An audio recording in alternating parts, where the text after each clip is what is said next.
Hello everyone, and thank you for returning to the channel. If you're new, please like and subscribe.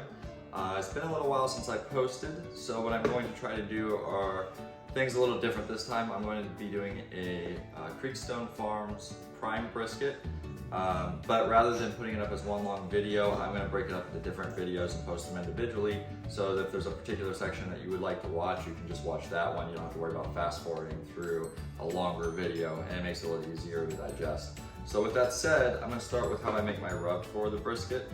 It's half and half salt and pepper, but it's really half of it will be probably pepper, and the two salts are going to be the kosher salt and your seasoning salt, your Lowry seasoning salt. And then what I like to do is I add garlic powder, onion powder, and paprika, but that's not really to a specific measurement so much as it is to your taste and how you like those to be presented, how forward you want those flavors to be.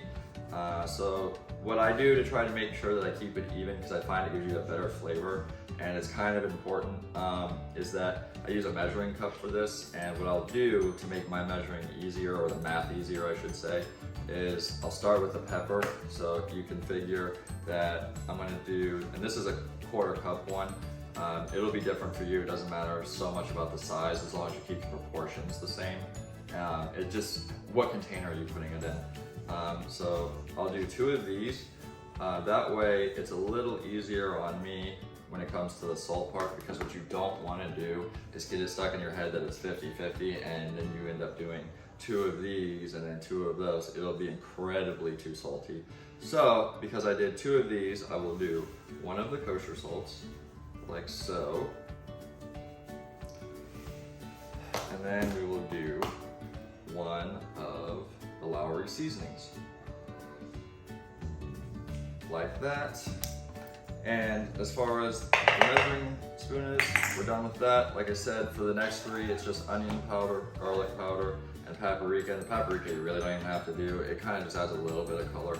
And for this, it's mostly just going to be, like I said, to your choice. Like this is the onion powder. I don't find onion powder to be as overpowering as the garlic. So if I was going to put it into parts, I would say if I do 1 part of the garlic powder, it's to 2 parts of the onion powder. So half as much garlic powder as onion powder, just because it is pretty strong.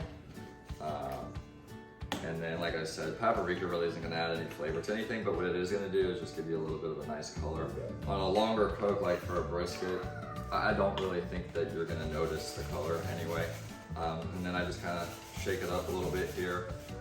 You're going to be mixing it into the bottle anyway. I conveniently have mixing bowls that have a lip on them. If you can see that, I don't know how well it'll show up. It makes it a lot easier for me to transfer over to another container. Otherwise, use a funnel because you're going to make a mess.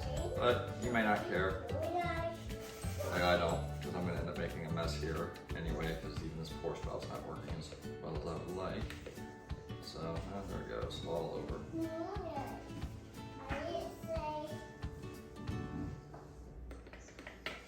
And that, had I not spilled a little bit of it, I guess, not too bad.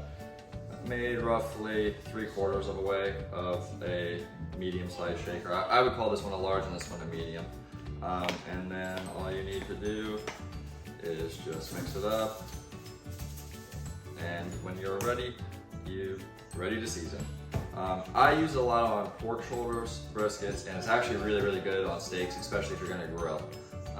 So that's it for the seasoning. Pretty simple, 2-3 minute thing, ready to roll. I will catch you guys in the next one.